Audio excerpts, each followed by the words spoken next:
Bonsoir, je suis ravi de vous retrouver. Bienvenue sur le plateau de Ce soir ou jamais pour cette première émission de la saison, une rentrée considérée d'ores et déjà comme catastrophique. Jamais la confiance des Français dans leurs dirigeants, leur économie ou leurs institutions n'a semblé aussi mince. En plus, Valérie Trierweiler vient de sortir un livre.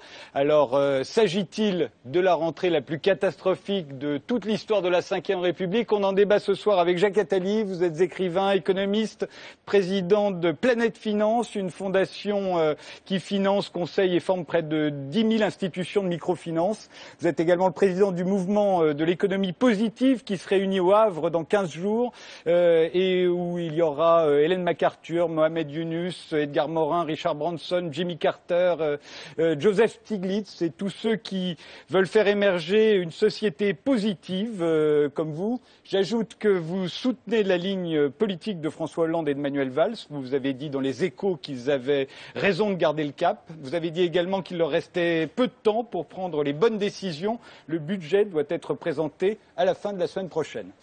Robert Hue, vous avez été à la tête du Parti communiste français pendant 10 ans. C'était au temps de la gauche plurielle, socialistes, communistes, radicaux, verts et mouvement des citoyens ensemble dans la majorité pendant 5 ans. Aujourd'hui, vous êtes président du mouvement progressiste, sénateur du Val d'Oise. Vous êtes resté proche de François Hollande et vous publiez « Les partis vont mourir et ils ne le savent pas ». Ils ne remplissent plus, dites-vous, leur mission démocratique. Il faut qu'ils meurent pour que soit revivifiée la politique. Cécile Philippe, vous êtes économiste, vous dirigez l'Institut Molinari et vous publiez dans quelques semaines « Trop tard pour la France » avec un point d'interrogation. Vous nous expliquerez ce que vous en pensez tout à l'heure. Alexandre Vitry, vous êtes écrivain. Alexandre de Vitry, vous êtes écrivain. Vous êtes l'auteur de L'invention de Philippe Muret, un essai sur l'écrivain disparu en 2006 et d'un roman intitulé La conquête de l'Alsace, paru avant l'été. Il fait le portrait d'un repenti de gauche, un jeune militant qui perd brutalement ses idéaux. Étienne Chouard, vous êtes professeur de droit et d'économie dans un lycée de Marseille. Vous avez mené une campagne sur Internet très suivie contre la Constitution européenne lors du référendum de 2005, ce qui vous a valu d'être classé par Le Monde et le Nouvel Obs parmi les 15 blogueurs les plus influents du pays. Vous avez depuis lancé un site, le Plan C, qui affiche à ce jour plus de 4 780 000 visites. Vous nous direz ce que propose le Plan C tout à l'heure. Coralie Delhomme, vous aussi, vous tenez un blog intitulé La Reine nue. Vous êtes l'auteur d'Europe, les États désunis. L'européisme, d'après vous, est devenu une idéologie qui a remplacé toutes les autres. Mara Goyer, vous êtes professeur d'histoire-géographie et l'auteur de Tombeau pour un collège et de Collège brutal. Vous avez donc l'habitude des rentrées difficiles. Là, vous publiez Jules Ferry et l'enfant sauvage. C'est sous-titré Sauver le collège. Et j'ai l'impression, pour l'avoir lu, que tout ce que vous recommandez aux professeurs, vous pourriez le recommander à nos dirigeants politiques. Enfin, Marcel Gaucher, philosophe, historien, vous avez publié vous aussi cette année un livre sur la transmission intitulé Transmettre, apprendre. Également rédacteur en chef de la revue Le Débat, vous sortirez le prochain numéro le 2 octobre sous le titre Droite-gauche, la déliquescence, un numéro dans lequel vous vous montrez particulièrement sévère avec le président de la République, que vous dites disqualifié dans l'exercice de sa fonction, et avec le Parti socialiste, décrédibilisé, dites-vous, en tant que force politique. Alors commençons tout de suite par cette rentrée, ou commençons plutôt par voir quelques extraits télévisés de cette rentrée.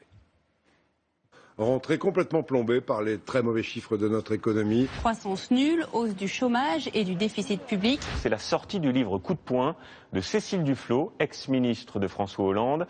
Elle signe une charge violente contre le chef de l'État, un mec de gauche qui tient des discours de droite, dit-elle. Si nous n'arrivons pas à mettre le peuple en mouvement, alors le pire est probable.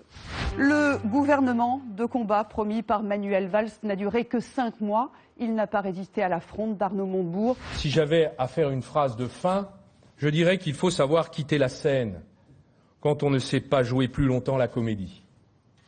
Et puis maintenant, on voit bien que ce nouveau gouvernement, c'est la dernière étape avant le chaos. Sondage coup de tonnerre, on peut le dire comme ça, un sondage cataclysmique pour François Hollande. 13% pour François Hollande, moins 5 points par rapport à juillet. Le Premier ministre n'est pas épargné, 30%, 14 points en moins en 2 mois. Les nuages noirs s'accumulent au-dessus du gouvernement et de François Hollande. Aujourd'hui, c'est un homme, Thomas Thévenoud, qui symbolise ce nouveau coup dur. Il n'est resté secrétaire d'État que 9 jours avant d'être forcé à la démission pour indélicatesse avec le fisc. Il était pourtant un pourfendeur de l'évasion fiscale. Vous en avez forcément entendu parler depuis ce matin. Son ex-compagne Valérie Trierweiler prend sa revanche en quelque sorte en racontant son histoire personnelle avec le chef de l'État. Le président serait obsédé par sa cote de popularité. François Hollande tient à sa popularité comme à une drogue dure. À chaque nouveau sondage, je le vois se décomposer. Il a besoin d'un coupable qui explique son décrochage. En réalité, le président n'aime pas les pauvres. Lui, l'homme de gauche, dit en privé les sans-dents. Très fier de son trait d'humour. Sur le web, les sans-dents, c'est maintenant et surtout, c'est un peu tout le monde. Pas moins de 60 000 occurrences ces 48 dernières heures, ce qui fait que ce matin encore, c'est parmi les sujets tendance de Twitter. Tous les amateurs de Photoshop ont sorti l'outil gomme pour édenter des stars d'Hollywood comme le locataire de l'Élysée. Sans-dents, ce sera le casse-toi pauvre con de Sarkozy, analyse beaucoup de commentateurs. Ça va le plomber durablement. Alors nous reviendrons sur la politique et l'économie, mais commençons par la plus grosse surprise de la semaine. Hein. C'est la parution du livre de Valérie Trierweiler. C'est quelque chose de totalement inédit dans l'histoire de la politique française. Quelles conséquences ça peut avoir, Jacques Attali ? Franchement, ça m'intéresse pas trop. Hein. Ça me paraît, vu l'ampleur des problèmes du monde d'aujourd'hui, ce qui se passe en Ukraine, ce qui se passe en Afrique avec l'Ebola, ce qui se passe avec le chômage à travers le monde, une crise financière épouvantable, un gouvernement qui n'a pas pris de décision. Vous me permettrez de ne pas parler de la rentrée littéraire, en tout cas pas sur ce livre-là. Oui, il y a une rentrée catastrophique, c'est la rentrée littéraire. Pour le reste, la rentrée est décevante parce que les décisions n'ont pas été prises et elle est inquiétante. Attendez, ça on va en parler, on a 1h30 d'émission pour en parler. Ouais, mais là, vous ne pouvez pas penser une seconde que ça n'aura pas de conséquences. Je crois que ça n'en aura aucune. Ça aura autant de conséquences qu'une couverture de magazine qui sera remplacée par une couverture de magazine dans une semaine. Marcel Gauchet ? Je crois que ça aura des conséquences, on ne peut pas les mesurer, on ne peut pas les anticiper surtout. Évidemment, notre réaction à tout, c'est de dire ça n'a rien à voir avec la politique. En pratique, dans le monde où nous vivons, la montée des affaires privées, de la dimension du privé est telle que c'est par l'intermédiaire de la personne privée que sont de plus en plus jugées les personnes politiques. C'est pour ça qu'il y a une vraie curiosité du public autour de ce livre. Quand vous êtes dans un monde où les frontières politiques, les clivages s'estompent, ce sont les personnalités qui prennent le dessus. Et comment juger d'une personnalité mieux qu'au travers de son existence privée? Donc de ce point de vue-là, ça marque une date dans l'évolution de nos régimes, à mon sens. Robert Hue ? Écoutez, moi, ce livre, beaucoup de monde va le lire, donc ça va devenir un événement. Parce que quand une idée s'empare des gens, elle devient là. Une force, comme disait Marx. Non, je crois que ces idées sont pas bonnes, mais le problème qui se pose, c'est que c'est un désastre pour la politique. Parce que la politique apparaît à travers ce type d'événement. C'est désastreux, c'est ce qui m'a conduit à écrire que les partis politiques étaient dans une voie crépusculaire. Parce que aujourd'hui, les gens, ils disent si c'est ça la politique. Alors c'est vrai qu'il y a cette dimension du privé qui est très importante, qui prend une dimension énorme. Mais moi, je suis atterré des dégâts qu'il y a sur le rapport à la politique, entre les citoyens et la politique. Et je dis ça, c'est en plus quelque chose qui va aggraver la situation. Je suis extrêmement inquiet. François Hollande, d'ailleurs, aujourd'hui même au Pays de Galles, au sommet de l'OTAN, senti obligé de réagir en disant que d'abord il ne faut pas s'attaquer à la fonction présidentielle et puis à cause de cette accusation de ne pas aimer les pauvres. On écoute la réaction du président de la République. Je n'accepterai jamais, je dis bien jamais, que puisse être mis en cause ce qui est l'engagement de toute ma vie. Je dis bien de toute ma vie, de tout ce qui a fondé ma vie politique, mes engagements, mes responsabilités, les mandats que j'ai exercés. Je ne vais pas laisser mettre en cause la conception de mon action au service des Français, et notamment de la relation humaine que j'ai avec les plus fragiles, les plus modestes, les plus humbles, les plus pauvres, parce que je suis à leur service et parce que c'est ma raison d'être. Tout simplement ma raison d'être. Margoyer. Non, ce que je trouve très intéressant dans cette histoire, c'est l'idée d'aimer les pauvres. La semaine dernière, Manuel Valls aimait l'entreprise. Le président aime-t-il ou non les pauvres? Enfin, on est vraiment dans la civilisation du like de Facebook. Qu'est-ce que ça veut dire? On aime les pauvres, l'entreprise, la peinture flamande, le navarin d'agneau. Enfin, c'est atterrant quand même comme personnalisation de la politique. Il aime pas. Quoi. Mais l'accusation est grave, vous l'imaginez bien, pour un président de la République. Qu'est-ce que ça veut dire de ne pas aimer les pauvres? Est proférée par une femme qui a été sa compagne de nombreuses années, qui était la première dame il y a encore 6 mois. Non, mais il dirige le pays, il le gère, mais après la question... Mais je vois même pas ce que ça représente, cette idée. Cécile Philippe. Là, finalement, je me retrouve perdue entre tout le monde dit des choses qui sont effectivement pertinentes, parce que est-ce que véritablement ça va avoir un impact à long terme? Oui, je pense que ça en a, dans le sens où aujourd'hui, le président, on attend au moins de lui d'être capable de donner une vision de quelque chose pour la France dans une situation financière, économique, sociale hyper dure, et que par conséquent sa crédibilité est extrêmement importante dans un moment comme celui-là. Or, justement, ce type d'événement, ça n'aide pas à forger une vision et puis à emporter l'adhésion de la population française. Donc c'est pas bon, ça c'est sûr. Mais en même temps, effectivement, il est le président. Le plus important, c'est ce qu'il fait, pas ce qu'il dit.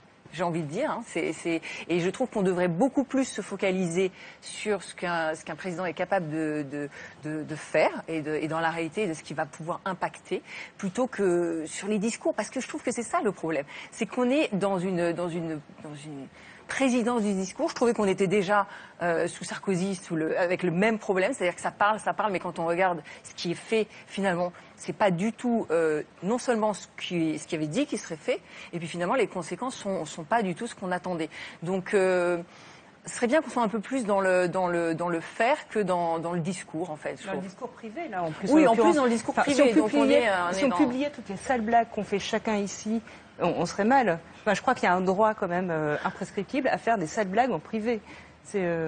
Sa blague en plus n'était pas drôle, c'est ça le pire. Mais s'il peut pas dire des horreurs chez lui, le président de la République, c'est hallucinant quand même. Coralie Delhomme. Oui, alors personne n'a noté le point positif qui est qu'on parle enfin du mauvais remboursement des soins dentaires. Hier, il y avait un article en une de la presse, merveilleux. Donc moi, ça me rend optimiste. C'est beaucoup mieux qu'au Canada, sachez-le. Pour le reste, je trouve ce bouquin est une véritable saloperie. Vraiment, je le dis comme ça parce que je le pense. Quoi qu'on pense par ailleurs du président de la République, moi, je pense que Valérie Trierweiler a un peu confondu son rôle de femme avec ce qu'elle doit être en tant que personnage public. Et elle a confondu son ex-petit copain avec le président de la République. Il est les deux choses. Mais pour nous, Français, et c'est là qu'elle aurait dû nous épargner, pour nous, il est le président de la République. Et il n'est pas bon que tout ça soit déballé. Vraiment pas. Et quand on se souvient de ce qui s'est passé, par exemple, de la manière dont a agi quelqu'un comme Anne Sinclair au moment de l'affaire DSK, ou à l'étranger, Hillary Clinton au moment de l'affaire Lewinsky, on voit quand même une différence de tempérament et une différence de maîtrise de soi. Étienne Chouard. Je suis d'accord, le fait divers, fait diversion, c'est pas normal qu'on passe tant de temps là-dessus. En fait, il suffit pas d'accuser pour faire la preuve de ce qu'elle elle dit ça, mais elle dit peut-être, elle se venge simplement. Ça n'a aucun intérêt, vraiment aucun intérêt. Ce que fait Hollande est 1000 fois plus grave et... Non, Alexandre de Vitry. Il y a un côté, Jean Edernalier l'avait rêvé, Valérie Trierweiler l'a fait. Enfin, tout le monde a toujours voulu savoir. C'est pas du tout nouveau, moi, je crois, ce débordement du privé. Jean Jaurès avait des problèmes parce que sa fille faisait sa première communion. Enfin, il y a toujours eu un niveau un peu de bas étage mélangé aux vraies affaires publiques. Enfin, pour moi, c'est un peu un non-événement, même s'il y a une intimité un peu inédite, une proximité au pouvoir qui est un peu nouvelle. En même temps, c'est depuis qu'il y a une presse libre et tout cela, ce type de choses se sont répétées. Enfin, pour moi, c'est pas du tout si nouveau que ça. Bien, passons sur le livre de Valérie Trierweiler. Dieu sait s'il se passe d'autres choses graves en cette rentrée. Notamment une partie des socialistes semble dorénavant dans l'opposition au gouvernement, celui-ci étant accusé de ne plus être socialiste. Écoutez, petit rappel des faits, la rentrée toujours catastrophique. Il y a aujourd'hui un consensus pour arrêter les dégâts de ces politiques d'austérité qui ne produisent aucun effet, sont contre-productifs et en plus sont injustes avec les classes populaires et classes moyennes car ce sont elles qui sont convoquées pour payer la facture de la crise. Et de 3 ministres qui quittent le gouvernement avec Arnaud Montebourg, donc Benoît Hamon et Aurélie Filippetti. La tête de l'exécutif maintient son cap. L'homme qui prend aujourd'hui la tête de Bercy aux côtés de Michel Sapin prône une rigueur budgétaire et une politique en faveur des entreprises. Son autre surnom, le Mozart de la finance. Emmanuel Macron, qui est un socialiste, était le collaborateur. Ex-banquier chez Rothschild, on l'a entendu. Et alors? On ne peut pas dans ce pays être entrepreneur, on ne peut pas être banquier, on ne peut pas être artisan, on ne peut pas être commerçant. La France, mesdames et messieurs les chefs d'entreprise, mesdames et messieurs les entrepreneurs, la France a besoin de vous. Et moi, j'aime l'entreprise. Les chefs d'entreprise sont conquis. Ils se lèvent même pour applaudir. Il est arrivé dans un esprit d'apaisement. Mais à peine avait-il posé le pied sur le quai de la gare de La Rochelle qu'un comité d'accueil hostile l'y attendait. On n'a jamais vu ça dans ce pays où la gauche ne répondait pas aux aspirations des gens. Décidément, ce n'était pas son jour à Manuel Valls. Le matin même, sa ministre de la Justice le défiait ouvertement en allant rejoindre les frondeurs en pleine démonstration de faim. La politique, c'est le courage de s'interroger sur la vie dans la cité. La politique, c'est le courage de s'interroger sur les espaces que nous créons pour nous entendre, pour nous comprendre, pour nous disputer et pour nous rassembler. Et je veux y prendre ma part. Et ce matin, j'y ai pris ma part. Il n'y a ni virage, ni tournant. Il y a une ligne, celle de la vérité, de la réforme, de l'efficacité. Je demande à Pôle emploi de renforcer les contrôles pour vérifier que les gens cherchent bien un emploi. La phrase du jour est signée François Rebsamen. La déclaration du ministre du Travail fait fortement réagir dans son propre camp, mais aussi les syndicats. Le ministre affirme que 350 000 emplois ne trouvent pas preneur en France et pointe du doigt les chômeurs qui profitent du système et alourdissent les déficits. Bon, vous allez arrêter de nous embêter, là. Moi, je suis avec Mariam en train de faire des beaux dessins. C'est une rose, non? C'est une... non, ça n'existe plus. Alors on le sait, hein, la gauche au gouvernement a toujours été contestée par plus à gauche qu'elle. Néanmoins, là aussi, est-ce que c'est une situation inédite, Jacques Attali? Est-ce que c'est plus grave que d'habitude? Oui, je crois que c'est beaucoup plus grave que d'habitude parce que ce pays, depuis 20 ans, on peut dire plus, moi je dis 20 ans, n'a plus du tout de direction, de sens, de projet et ne fait rien. Les dirigeants politiques passent leur temps à essayer de durer encore un instant, monsieur le Bourreau, ils ne font rien. Bon, ça peut tenir un certain temps parce que la France est un pays riche, mais là on arrive au bout. On arrive au bout au moment où la France dépense beaucoup plus qu'elle ne peut, enfin l'État, puisque l'État dépense 25% de plus chaque mois que ce qu'il gagne, donc aucun ménage pourrait faire ça. Et on a atteint le niveau limite de ce qui est possible. Et surtout, et ce qui a été dit tout à l'heure est très important, on n'a pas de projet, on n'a pas de vision. C'est quoi la France dans 20 ans? Aucun homme politique. Moi, je suis atterré de ce que vous avez très justement rassemblé ici. C'était des phrases vides. Et si vous aviez ajouté les phrases dites par les dirigeants de l'opposition, c'était aussi vide. C'est une posture. Il n'y a aucune proposition de ce que sera la France dans 20 ans. Il n'y a aucune proposition d'action. Il n'y a aucune action réelle. C'est des mots vides. Et les Français le sentent bien. Ils sentent bien que personne ne s'occupe vraiment d'eux. Personne ne sens à leur effort. Il y a une vraie demande qu'on ressent partout de justice sociale, de beaucoup plus grande justice sociale, qui est d'autant plus nécessaire qu'on est dans l'inconnu. Donc les gens se sentent menacés. Donc il faut ce manque, à gauche comme à droite, de direction, de projet, de rendre fier de soi, fier de ce pays, qui est un pays magnifique, qui a des promesses formidables. Quand on regarde le reste du monde, on se rend compte que la France est un pays extraordinairement privilégié, qui a des moyens magnifiques, mais tellement gaspillés, où les dirigeants depuis 20 ans ne font rien, ni à gauche ni à droite, n'ont pas de projet, pas de vision, pas d'idée. À un moment, ça explose. Et moi, je pense qu'on n'est pas loin de la révolution. À ce moment-là? Oui. Je pense qu'on n'est pas loin de la révolution parce qu'il y a un tel sentiment de rage contre la classe politique, gauche et droite confondues, qui ne sait pas expliquer l'Europe. Moi, je suis pour l'Europe, mais on l'explique affreusement mal. Qui ne sait pas expliquer la francophonie, qui est un formidable projet, qui ne sait pas expliquer l'extraordinaire valeur de notre modèle social, de ce que nous avons construit avec la sécurité sociale, l'ensemble du système français, qui est unique au monde, qui est d'une qualité incroyable. On ne sait pas l'expliquer. Est-ce qu'il ne sait pas expliquer la rigueur non plus? La rigueur... c'est un mot en l'air. Quand on dépense 57% du PIB par l'État, quand on dépense 25% de plus que ce qu'on gagne, où est la rigueur? C'est pas la rigueur, c'est l'injustice qu'on peut critiquer. Pas la rigueur, il n'y a aucune rigueur. Il y a du gaspillage, un énorme gaspillage. Quand on gaspille 32 milliards pour la formation professionnelle, qui ne va pas à la formation professionnelle. Quand on dépense 42 milliards pour l'aide au logement, qui ne va pas au logement. Et je pourrais continuer. Il n'y a pas de rigueur, il y a un immense gaspillage injuste. Et c'est ça que les Français reprochent. C'est l'injustice et l'absence de sens à l'effort. Alors il y a beaucoup de projets possibles de la société. Moi je suis pour un projet qui soit européen, socialement juste et francophone. Pour moi c'est les grands modèles, évidemment dans un contexte démocratique. Mais il peut y en avoir plein d'autres. Il peut y avoir un projet anti-européen, totalement. Il peut y avoir un projet totalement international. Plein de projets. Mais au moins qu'on en ait un. Ni la gauche ni la droite ne fournit de projet. Marcel Gauchet, là, cette situation, elle vous semble inédite, là aussi, ou en tout cas plus grave que d'habitude. Il y a l'opposition, il y a une opposition de gauche maintenant au Parti socialiste au pouvoir. L'opposition interne du Parti socialiste qui la prend vraiment au sérieux dans le pays. Tout le monde a compris le film. Les députés socialistes qui s'opposent au gouvernement n'ont aucune envie de retourner devant les électeurs, donc ils vont s'opposer pour rien. Ils vont tenir une posture d'opposition. Bon, ça, c'est de la petite histoire sans aucune espèce de signification, à mon sens. C'est le petit jeu quotidien de la politique sans incidence. En revanche, je crois que nous sommes dans une situation, en effet, d'une exceptionnelle gravité, parce que nous n'avons plus la main sur l'histoire que nous traversons.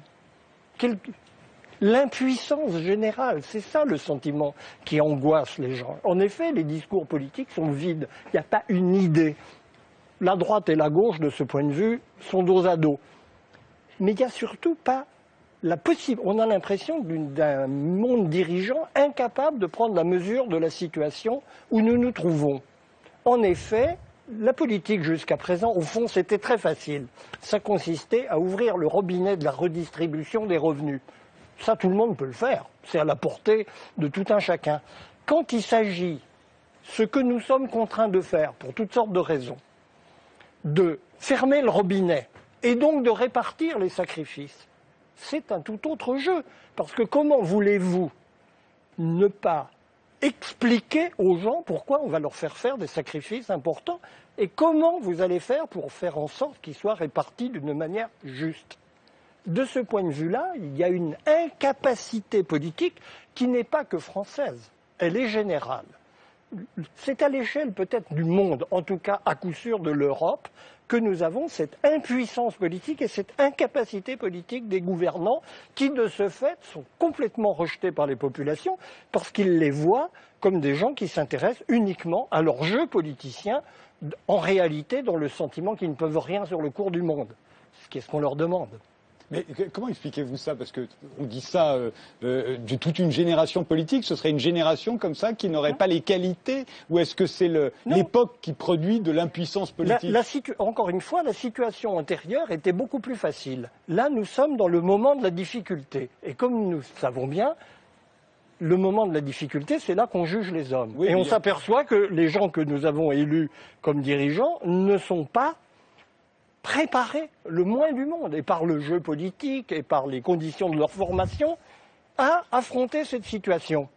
Ils sont disqualifiés par la situation. C'est la situation qui est en cause, dont ils sont incapables de proposer le stress qu'un début d'analyse. Qu'est-ce qui se passe? L'exemple des élections européennes que nous avons vécues il y a quelques mois est extraordinairement significatif. Personne n'a été capable de dire un mot de vérité sur la situation où se trouve l'Europe. Alors, affrontement théorique, on vote vaguement pour des personnalités, des orientations, on ne vote pas, surtout, pourquoi voter? Qu'est-ce qui se passe en Europe? Est-ce que l'Europe, comme je tends à le penser, est un échec tel qu'elle a été mise en place? Est-ce qu'elle est à réformer pour lui faire advenir la promesse qu'elle portait, celle qu'on nous a vendue? Mais de ça, on n'a pas du tout parlé. Et on n'en a pas parlé seulement qu'en France. Partout, le vide total du discours face à une situation dramatique. Parce que nous ne voyons pas ce que peut être notre avenir dans le monde tel qu'il est. Comment n'y aurait-il pas de crise de la politique? Alexandre de Vitry.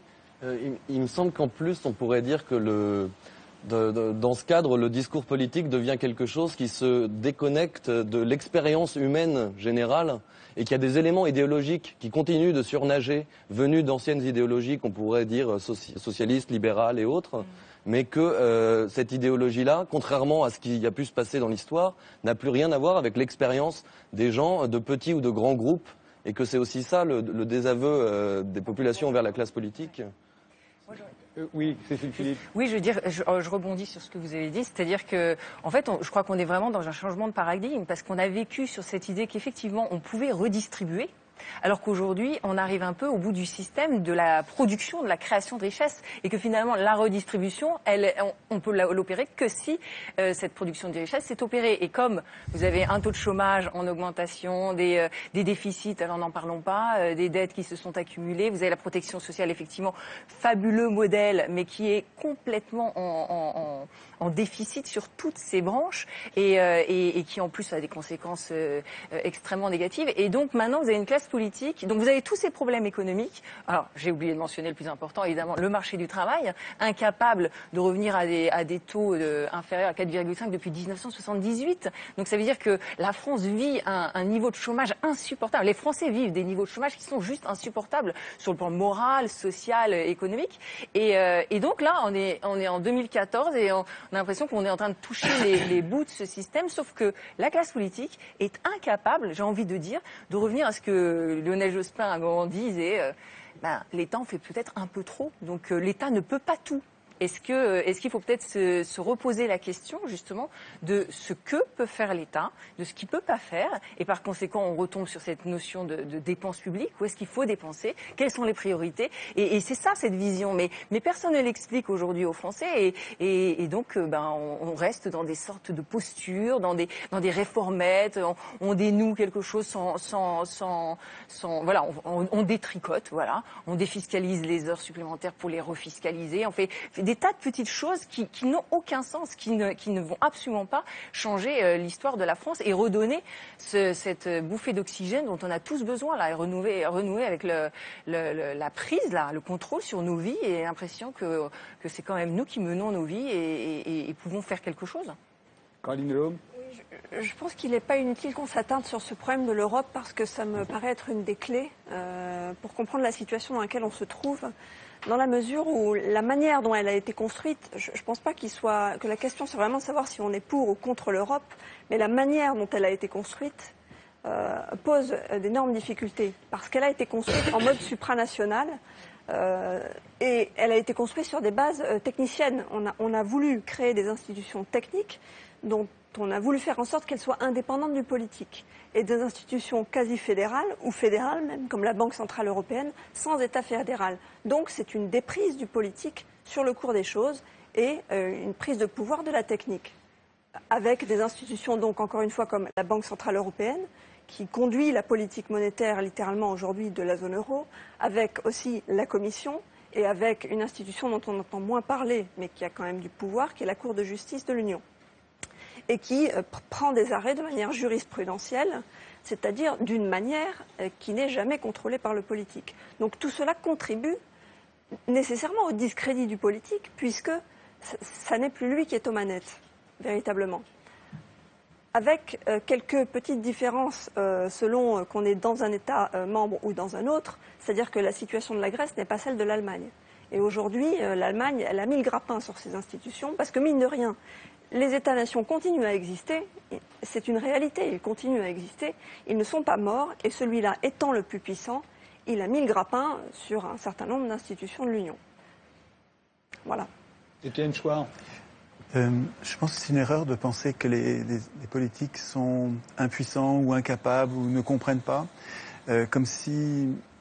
en faisant comme s'ils servaient l'intérêt général, et pour servir l'intérêt général, effectivement, ils ne sont pas bons. Si on renverse la perspective en comprenant que finalement ces gens-là servent les intérêts de ceux qui les ont fait élire, et qui sont les 1% les plus riches de la population, à ce moment-là, c'est pas du tout une catastrophe. Vous parlez de catastrophe, mais c'est une réussite formidable. Tout se passe comme prévu. La sécurité sociale est détricotée, le chômage se porte à merveille, ce qui permet de tenailler les salaires et d'avoir des bas salaires, donc des hauts profits. Donc tout se passe bien, en fait, du point de vue des 1% qui se gavent comme jamais les banques qui devraient être en prison pour faillite frauduleuse, leurs patrons se font mieux payer que jamais et arrivent maintenant au gouvernement des différents pays. Je trouve que la situation est pas du tout catastrophique pour ceux qui financent les campagnes électorales des élus. Et je trouve que là, de ce point de vue, c'est assez logique. Hollande, il sert les intérêts de ceux qui l'ont fait élire en le faisant passer à la télé, dans les journaux. Et pourquoi une banque achète Libération? Pourquoi une banque achète Le Monde? Pourquoi une banque achète le quart Sud-Est? Pourquoi le Crédit Mutuel achète le quart de la presse quotidienne régionale? C'est pour gagner les élections. Et ensuite, les élus rendent des comptes à ceux qui les font élire. Le problème, c'est que nos élus ne doivent rien aux électeurs. Que vous votiez ou vous votiez pas, c'est pas vous, ce sera un autre. Ceux qui vont voter, c'est ceux qui regardent la télévision, qui sont pas politisés. Il faut qu'ils passent beaucoup à la télévision. Vous regardez les curseurs, c'est incroyable la similitude qu'il y a entre les courbes de passage à la télé et les résultats aux élections. Il suffit de monter les curseurs des challengers, vous les montez à 10, 15%, ça va donner l'impression de la pluralité. Et puis les deux partis qui ont la même politique de droite dure, qui s'appelle gauche et droite, mais en fait ils ont la même politique pour les industriels et les banquiers, les multinationales en fait. Ben, vous les mettez au curseur plus haut et ils vont être élus l'un ou l'autre, en fait, peu importe, ils vont faire la même politique. Alors évidemment, les gens sont gentils, ils croient les candidats au moment des campagnes électorales, et c'est notre gentillesse qui fait la déception après. Mais enfin, après 200 ans d'échec du suffrage universel, qui permet aux riches d'acheter le pouvoir politique, depuis qu'ils écrivent les constitutions, ces gens-là ont mis en place un système, d'abord censitaire, là au moins c'était clair, et ensuite universel quand ils sont aperçus. Tocqueville disait très tôt, donc début du 19e siècle, il disait « Je ne crains pas le suffrage universel, les gens voteront comme on leur dira ». Et ça fonctionne très bien. Donc, le fait de désigner des maîtres au lieu de voter des lois est une imposture politique. Nous ne sommes pas en démocratie. En démocratie, nous voterions nos lois. Nous-mêmes, un homme, une voix pour voter les lois, pas pour désigner des maîtres. Le fait de nous imposer de désigner des maîtres est une supercherie. Ça donne un résultat plutocratique avec les riches qui dirigent depuis 200 ans. Alors aujourd'hui, on arrive dans une crise parce que le capitalisme n'arrive pas à verser suffisamment de salaire pour vendre leur camelote. Alors effectivement, ils prétendent que le système est en crise comme si c'était un accident. Mais c'est pas du tout un accident. Les choses se passent comme d'habitude, avec une impuissance politique. Vous avez raison sur l'impuissance politique, mais cette impuissance politique, elle est programmée. Il y a un endroit où il est écrit que le peuple n'a aucune puissance. Ça s'appelle la Constitution. Le problème, c'est que tout le monde s'en fout. Nous nous foutons de la Constitution. C'est bien fait pour nous. C'est pas la faute des affreux qui dirigent, c'est notre faute à nous de pas écrire notre Constitution dans laquelle nous prévoirions notre puissance. Le référendum d'initiative populaire, les élections sans candidat ou les élections avec des primaires et avec l'impossibilité pour les condamnés de se représenter, etc. Notre impuissance tient à notre démission du processus constituant. Et tant qu'on bavarde sur ce que font les représentants politiques qui sont les représentants des riches, on passe à côté de la cause de nos problèmes. Donc il me semble qu'en recentrant en recentrant la réflexion sur la cause de nos problèmes, on arrive à trouver des solutions. Et à mon avis, votre raisonnement, qui est intéressant, pêche, à mon avis, de deux façons. La première, c'est de croire que les élus sont tous les mêmes et représentent les mêmes intérêts, ce qui est évidemment faux. Dites ça à un militant communiste et dites ça à un militant du Front National, s'ils sont les mêmes, vous verrez ce que vous entendrez. Demandez-leur s'ils ont les mêmes idéaux dans la vie, évidemment non. Demandez si depuis 2 siècles les gens ont défendu les mêmes combats entre Jaurès et Poincaré, évidemment non. Évidemment non. Donc votre raisonnement est absurde. Là où il est encore plus absurde, c'est quand vous poussez le raisonnement plus loin, ce que vous n'avez pas fait ce soir, mais ce que vous faites par ailleurs, c'est que vous arrivez au bout de votre raisonnement pour proposer que les représentants du peuple soient tirés au sort. Parce que c'est ça votre théorie. Les contrôleurs du peuple. Les contrôleurs soient tirés au sort. Oui, donc, bien sûr. Ça indique l'absurdité de votre système. Si vous proposez que le président de la République soit tiré au sort toutes les semaines, ça montre le côté Elsa Popine de votre raisonnement. Non, le tirage au sort n'est pas celui des décideurs, il est des contrôleurs. Non, le tirage au sort, c'est un tirage au sort. Il n'y a pas. Alors là, on ne peut pas penser qu'il y a un manipulateur derrière le tirage au sort. Non, mais c'est à nous de décider qu'est-ce que nous allons tirer au sort. Et on va le faire pour éviter les conflits d'intérêts. On tire au sort ou on ne tire pas au sort? Est-ce que vous tirez au sort les élus du peuple? Oui, c'est ça votre raisonnement. Non, pas du tout. On n'est pas obligé de. C'est-à-dire que l'idée de l'élection permet l'élection désigne des maîtres parce qu'elle les désigne comme étant les meilleurs. Et ils se comportent ensuite comme des maîtres. Par définition, tout élu est un maître pour vous, d'où qu'il soit. Les maîtres aujourd'hui, manifestement. Par définition, non, votre raisonnement c'est tout élu est un maître ou tout maître est un élu? Comment est votre raisonnement? Dans quel sens? Non, c'est ni dans un sens ni dans si, forcément dans un sens ou dans un autre. Votre raisonnement, c'est dès qu'une personne est élue, elle devient un maître. Non. Évidemment, puisqu'elle est élue pour gouverner. Non, dans le gouvernement représentatif actuel, les élus sont des maîtres. C'est eux qui évidemment, votent les lois. Puisqu'ils sont élus pour ça. Mais oui, mais voilà, mais c'est rien le problème. C'est la définition même du pouvoir représentatif. Non, mais les élus pourraient être désignés pour autre chose que voter les lois à notre place. Pour être élu, pour quoi faire? Sinon gouverner. Mais pour demander aux gens ce qu'ils veulent. La démocratie représentative. Oui, mais la démocratie représentative, c'est justement un oxymore intenable. La démocratie représentative est un oxymore. Absolument, une contradiction dans les termes qui rend impossible la seule chose la qui convient, c'est le gouvernement d'un village par le village, ou alors au hasard, on tire au sort les gens qui gouvernent selon leur fantaisie toutes les semaines. Non, mais vous avez on peut parler sérieusement sur autre chose. Un gouvernement du village par le village, absolument.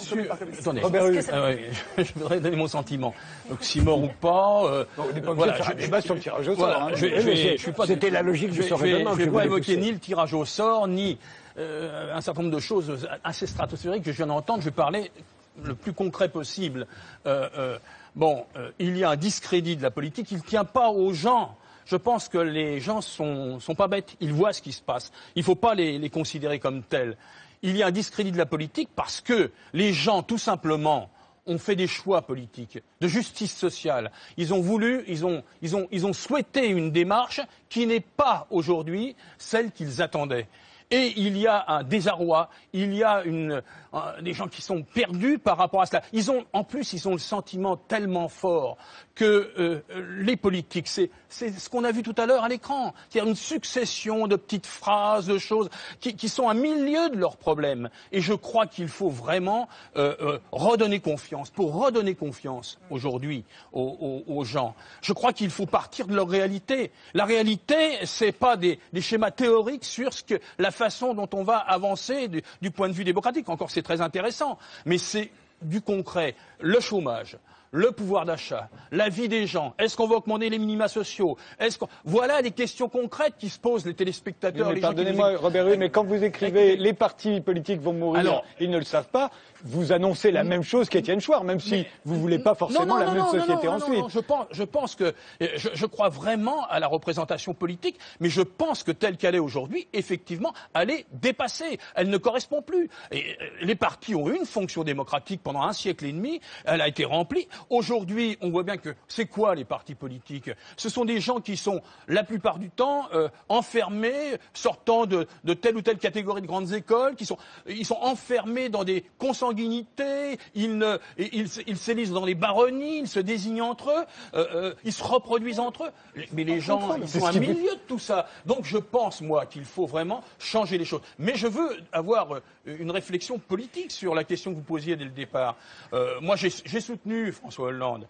Cela dit, je suis extrêmement critique à son égard. Il le sait, je lui dis. Mais le problème, ça ne suffit pas de lui dire. Le problème, c'est qu'est-ce qu'on peut faire? On peut avoir, j'aurais peut-être des désaccords avec Jacques Attali, mais je pense que la démarche de François Hollande, la démarche de son gouvernement, c'est ce qui fait aussi une partie de la désillusion et du rejet de la part des gens. C'est que ça apparaît pour une partie des gens qui l'ont élu. Il a été élu par les Français, mais par le peuple de gauche. Eh bien, il ne s'y retrouve pas. Il y a un certain nombre de choses qui ne sont pas tenues ou qui sont unilatérales. Je regrette, moi, le cap qui est pris actuellement. Je souhaiterais je comprends la démarche d'offre, je comprends les équilibres à tenir, incontestablement, mais je pense qu'on est dans un tel état de défiance de la population et des gens les plus populaires. Il convient aujourd'hui de redonner du souffle social. Il faut faire un certain nombre de dépenses qui vont entraîner certainement des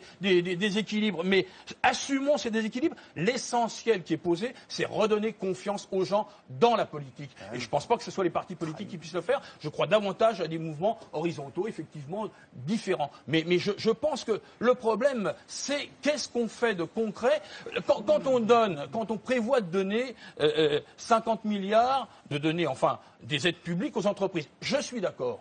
Je suis d'accord pour qu'on aide les entreprises. Mais vous ne pourrez pas faire accepter par les gens qu'on aide les entreprises s'il n'y a pas un minimum de contrôle. Moi, j'ai été maire pendant 32 ans, élu, représentatif, effectivement,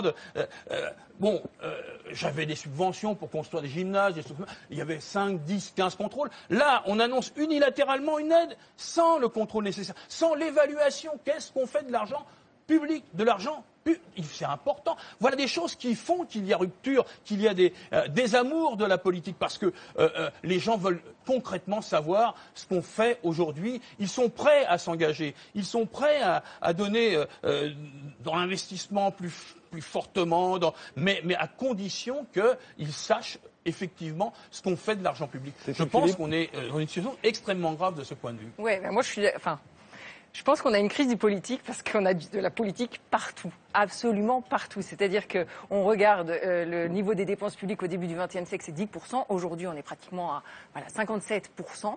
Et si on regarde les domaines de gestion de notre vie, par exemple la gestion des risques, c'est super important, là, ce sentiment, vous savez, de contrôler nos vies. C'est gestion du risque santé, gestion du risque de retraite, d'invalidité, de trouver un travail, donc le chômage, etc. Mais tout ça, c'est maintenant une gestion publique des risques. Vous avez plus aucun contrôle là-dessus. Et évidemment, ça a des impacts sur le coût de la protection sociale, etc. Et ça, on n'a absolument pas de débat là-dessus, sur cet aspect-là des choses. C'est-à-dire qu'en fait, on ne peut pas avoir autre chose qu'une crise du politique à partir du moment où le politique est supposé résoudre tous les problèmes de notre vie quotidienne sur lesquels on n'a plus de prise, alors que, évidemment, c'est à nous de gérer les choses. Moi, j'ai envie de dire, mais revenons à Jean Jaurès. Revenons au Parti socialiste de Jean Jaurès qui, dans l'Humanité, en 1909, disait oui à la capitalisation pour les ouvriers, en montrant évidemment que c'était favorable à la classe ouvrière. Aujourd'hui, on a complètement oublié que, évidemment, il n'y avait pas d'opposition entre l'économique et le social, que les deux étaient intrinsèquement liés. On fait des oppositions permanentes, enfin des oppositions stupides permanentes entre les idées de gauche et l'économie, et ce qui marche en fait, ce qui fait que les gens vont créer de la richesse, etc. Donc là, vous êtes d'accord avec Manuel Valls? Parce qu'il dit beaucoup de choses. Donc non, mais là, dans les débats qui agitent aujourd'hui le Parti socialiste, quand Manuel Valls dit le seul cap, c'est le mien, et c'est une politique de gauche, oui, vous êtes d'accord avec lui? Et quand est-ce qu'il parle de la place de l'État dans notre société et de l'importance de laisser vivre et de laisser survivre toutes les autres institutions, des confédérations coopératives autogérées, aux associations, à la famille, évidemment, aux entreprises, etc. C'est justement ça, moi, que je reproche à la classe politique, peut-être, et peut-être à l'évolution actuelle. En tout cas, je pense que c'est une des raisons des blocages aujourd'hui. C'est que quand on attend trop d'une seule institution, à savoir l'État ou la puissance publique, elle ne peut évidemment pas délivrer ce qu'on en attend. Je veux dire, c'est une évidence. Les sociétés de secours mutuels au XIXe siècle, elles étaient capables de fournir de la santé, de la retraite, des allocations au chômage. En partie, c'était des bourgeonnements, hein, et tout a été supprimé au moment de... Parce qu'elles ont fait faillite. Non, oui. Ça c'est pas vrai. Et elles ont pas... Non. Les a mises en faillite, hein, elles ont été expropriées pour une grande part. Oui, mais elles fonctionnaient très mal. C'est une expérience européenne. Non, il y a des ouvrages maintenant qui existent. Enfin bref. C'est très sympathique l'utopie de la délivrance de l'emprise de l'État, mais il ne faut pas oublier que cette emprise de l'État, elle est essentiellement sollicitée par la société qui a des problèmes de fonctionnement, qui fait appel à lui, qui fait appel à son financement, mais aussi à sa capacité d'encadrement. Alors, il y a sûrement des tas de problèmes de gestion, d'articulation intelligente entre la part du cadre que définit l'État et la part qui revient à la capacité de gestion indépendante des diverses institutions. Mais ne rêvons pas sur la solution miraculeuse que nous aurions simplement en faisant reculer l'État.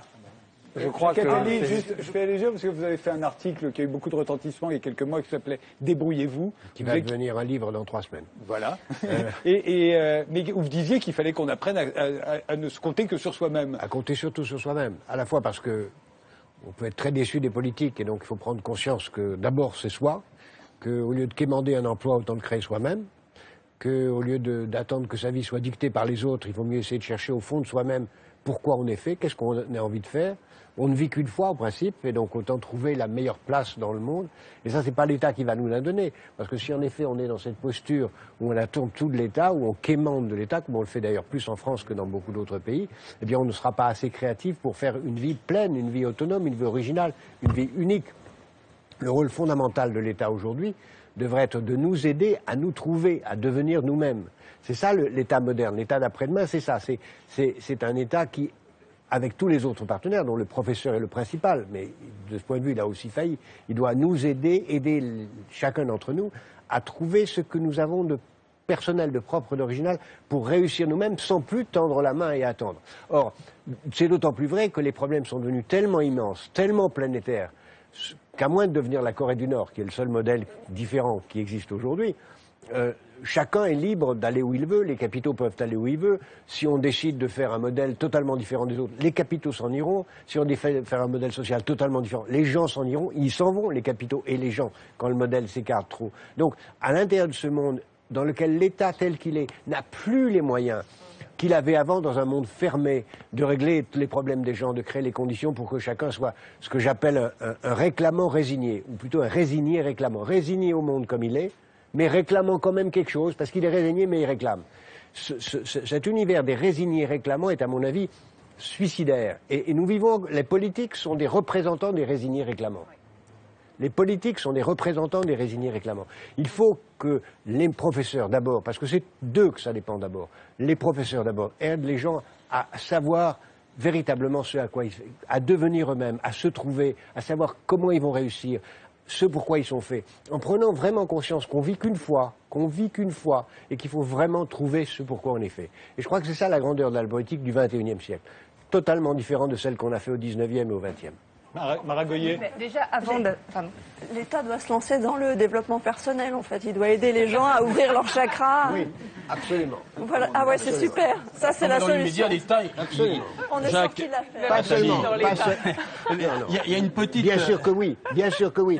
Et ne riez pas, parce que si vous étiez enseignant, vous sauriez que ce serait l'essentiel de votre métier. Et si vous ne le faisiez pas, eh bien vous échouez. Alors Maragoyer qui est enseignante. Maragoyer. Non, mais... Avant d'aider les élèves à se trouver, il faudrait déjà les trouver. Le problème de l'école, c'est le problème donc aussi de la politique, c'est la déconnexion totale entre, d'un côté, l'enseignement et les élèves. En fait, on fait cours orientés par deux pôles qui sont à peu près les mêmes que ceux des hommes politiques. Il y a le pôle lyrique. Alors, il y a Jules Ferry, le totem, le commandeur qui nous regarde et qui nous guinde. Il y a la morale laïque, les petits cadres dorés. Il y a l'autocanonification de l'enseignant qui est là, formidable dans sa tâche. Donc ça, c'est le pôle lyrique, qui est une coquille vide, parce qu'être enseignant, c'est pas être un saint, c'est pas être Gandhi, c'est être les mains dans le cambouis, à se dépatouiller pour essayer de faire cours de manière la plus efficace possible, avec la pluie qui tombe, les mouches qui tapent sur le carreau, un élève coincé dans son anorak et un taille-crayon enrayé. Et l'autre côté, l'autre pôle, et ça ressemble beaucoup aussi à la politique, il y a le pôle techno. Alors là, on adore les rythmes scolaires quand même. C'est là, on commence la 3e saison des Shadok ou du savant cosinus. Ce truc, il aurait dû durer 2 minutes, on n'aurait même pas dû en parler. Mais là, attention, la France déplace 3 heures de cours. C'est dingue, c'est délirant. Et tout le monde est à feu à sang, des maires mettent des cadenas, le préfet intervient. C'est fou. C'est complètement fou. Alors dans le pôle techno aussi, il y a le numérique. On est persuadé que ça va être la solution. Alors c'est très très bien le numérique, hein. Mais pendant que le professeur a mis donné en hussard noir et essaie de brancher un vidéoprojecteur, il y a 30 élèves qui attendent et qu'on s'intéresse peut-être à ce qu'ils sont, parce qu'on n'enseigne pas dans l'abstrait, on n'enseigne pas à n'importe qui, on n'enseigne pas à l'élève avec un grand E, on enseigne à des élèves de 2014, mais ça, on n'en tient jamais compte. La situation concrète des classes est ignorée et soigneusement. Et vous pensez que les hommes politiques ne tiennent pas compte des Français de 2014 ? Regardez François Hollande, en fait, il passe une partie de son temps à se prendre de la pluie sur la figure de façon churchillienne et à faire des anaphores, et après, il nous explique le pacte de responsabilité pendant 25 minutes, et il pense que la manière d'être proche des Français, c'est de faire de la pédagogie. Mais si faire de la pédagogie, c'est expliquer le pacte de responsabilité où, après, on a compris qu'on n'avait pas compris, c'est mal barré, oui. Marcel Gaucher. Je voudrais poser une question à Jacques Attali. Est-ce que vous avez l'impression qu'en disant l'État doit nous aider à nous trouver nous-mêmes, vous n'accroissez pas démesurément, en réalité, son emprise oui, j'ai pas sur dit le cadre de l'existence. J'ai pas dit que l'État doit nous aider, j'ai dit l'État... Et il va dépenser encore beaucoup plus. J'ai dit l'école doit nous aider. Mais enfin, derrière l'école, il y a l'État. Laissez-moi terminer. D'abord, l'école, c'est pas que l'État. L'État, aujourd'hui, a de moins en moins de pouvoir. Et ce sera comme ça dans l'avenir. Parce que le monde est ainsi fait. sauf si nous sommes capables, ce que moi je prône, de faire un État à la taille du monde, c'est-à-dire un État européen. Parce que c'est le seul État qui peut être démocratique et à la taille du monde. Mais en attendant, ça viendra peut-être dans un siècle, ou ça viendra jamais. Et si ça vient jamais, on reviendra à un État Corée du Nord, comme certains ici peuvent le rêver. Mais oublions ça. Le rôle de l'État, à mon avis, et on le voit dans beaucoup de parties les plus avancées, les plus modernes, les plus prospectives du monde, c'est là où les gens sont aidés à se trouver. Il y a des milliers, des millions de cas où des gens, à travers le monde aujourd'hui, ont renoncé à attendre qu'on leur fournisse un job, mais le cherchent eux-mêmes. Ont renoncé à attendre qu'on leur dise « Vous êtes fait pour tel métier, prenez telle orientation, allez passer un BTS numéro 27. » « Oui, monsieur, je vais le faire. » Ils se choisissent eux-mêmes. Il faut que l'État, au moins, ne gêne pas ça. Il faut que l'État aide quelqu'un qui a envie d'être cinéaste, qui a envie d'être dessinateur, qui a envie d'être peintre, qui a envie d'être ouvrier, qui a envie d'être mécanicien, de trouver sa place dans la société. C'est tout, c'est fondamentalement ça. Et ça, c'est la fonction de l'école. L'État n'est qu'au service des gens. Chacun d'entre nous, on vit qu'une fois. L'État est à notre service pour nous aider à nous trouver, à vivre la meilleure vie possible. C'est ça la fonction de l'État. Mais ce n'est pas seulement la fonction de l'État, c'est d'abord la fonction de la première forme d'autorité qui est les parents, dont la fonction est d'aider les enfants, idéalement, si tant est que les parents exercent leur fonction, à se trouver, quitte à ce que leur façon de se trouver soit en rébellion contre les parents. De même, quitte à ce que la fonction des citoyens soit en rébellion contre l'État. Ce qui se manifeste quand les gens partent, ou quand ils font autre chose que son désir, ou qu'ils n'obéissent pas au modèle social. Et si vous regardez tous les gens qui sont en train à travers le monde, les centaines de millions, moi je le vois dans le métier de microfinance que vous avez cité, les millions, les centaines de millions de gens se disent « Moi je ne vais pas attendre qu'on me donne un job, je vais le créer. Je vais le créer. Je ne vais pas attendre qu'on m'en trouve un. Je ne vais pas simplement quémander un poste dans la fonction publique ou dans l'armée dans mon pays. Je vais le créer, mon job. Je vais le créer.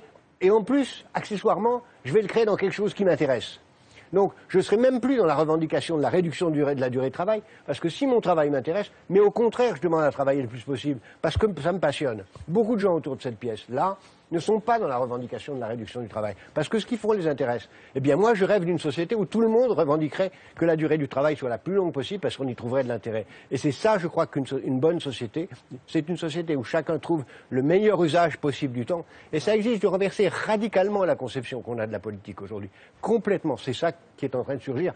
Mais on ne le voit pas, mais des centaines de millions de gens sont en train de vivre comme ça, et c'est en train de balayer ce qu'on appelle la politique. Alexandre de Vitry et Étienne Chouard. Mais personne ne pourrait dire il faut empêcher que les gens s'épanouissent individuellement. Et quand vous donnez une définition négative de votre état du futur, je pense que tout le monde peut souscrire à cette idée que personne ne doit empêcher un individu. Mais néanmoins, vous développez aussi une part un peu positive dans votre discours. L'État doit accompagner, participer à. Mais est-ce que vous ne pensez pas que vous flirtez très dangereusement avec toutes les pires expériences étatiques de l'histoire où justement on est rentré dans l'épanouissement individuel? Non, pas du tout. Non, la conversation portait sur l'État. Donc j'ai dit l'État doit au moins pas gêner les gens. Je suis d'accord avec vous, il ne s'agit pas que l'État entre dans la vie privée à ce point-là, non. Comme la conversation était sur l'État, j'ai dit une bonne société, c'est une société dans laquelle chacun peut trouver ce à quoi il est fait et ce qu'il veut vivre de sa vie très rare et très courte. Et si l'État est à quelque chose, j'ai dit, il est au service, humblement, au service des gens pour les aider à trouver, parmi d'autres. La première forme d'autorité qui doit aider, bien avant l'État, ce sont les parents. La deuxième forme, ce sont les maîtres, les professeurs, les maîtres au bon sens du mot, les maîtres, les professeurs. Combien d'entre nous, autour de cette pièce, dans cette pièce, et qui nous regardent, ont eu leur vie transformée parce qu'ils ont rencontré quelqu'un, que ce soit un amour, que ce soit un prof, que ce soit une rencontre, un État. Qui les a... mais bien sûr, c'est pour ça que je dis pas un État.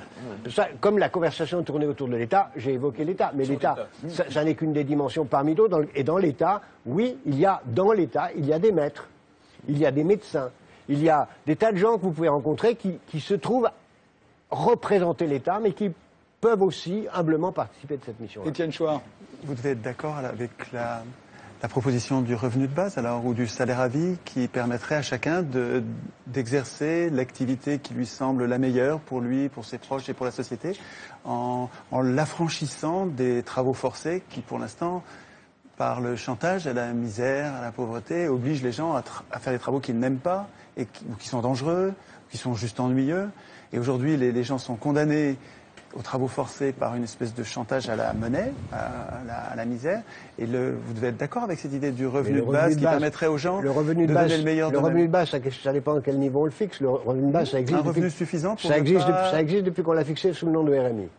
Ça existe. La seule question, c'est suffisant pour vivre. Voilà. Donc, c'est pas une question idéologique, c'est une question de montant. Alors, parlons montant. Voilà. Donc, il faudrait un revenu. Mais alors, le revenu de base, donc, ou le salaire à vie, permettrait de vivre dignement sans être obligé de travailler. C'est exactement le contraire.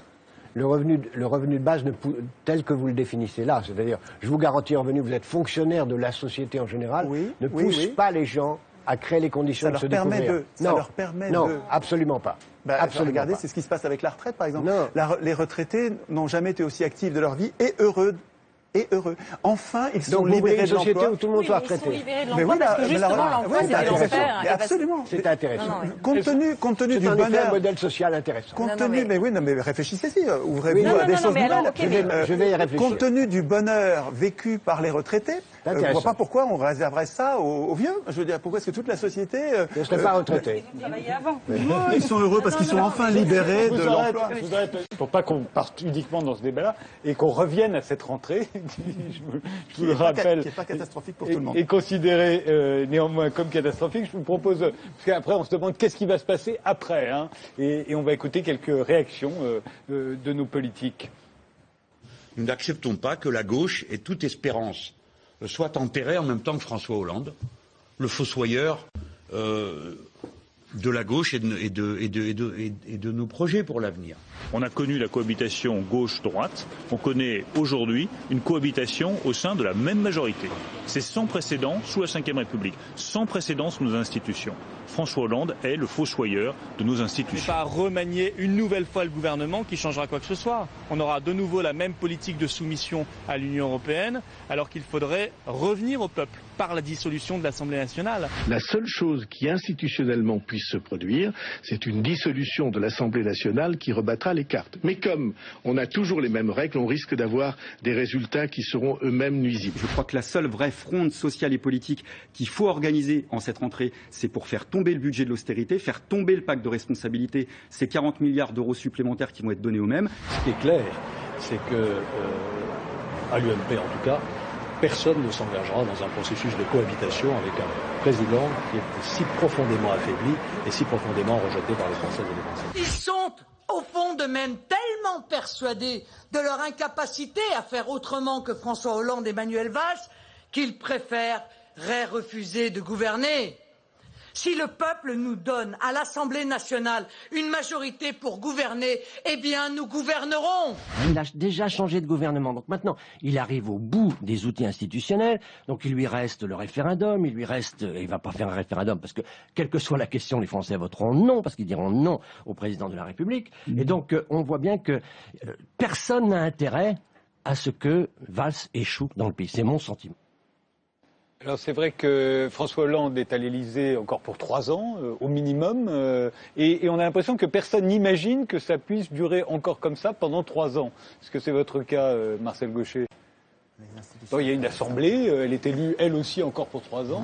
Le scénario dans lequel nous sommes quand nous parlons de crise politique, ce n'est pas un scénario de contestation directe et violente des institutions. Absolument pas. Je crois qu'en effet, François Hollande, vraisemblablement, restera à l'Élysée jusqu'au bout de son mandat, sauf catastrophe pour de bon, nouvelle crise économique très grave, comme du type de celle qu'on a connue. Là, on entre dans l'inconnu complet. Donc là, il rêve un peu. Tous ces politiques qui pensent qu'il y aura des cohabitations, des élections. Non, mais ne le souhaite pas, comme il a été très justement dit. À part Jean-Pierre Raffarin. Non, mais personne ne le souhaite. La gauche ne veut pas gouverner.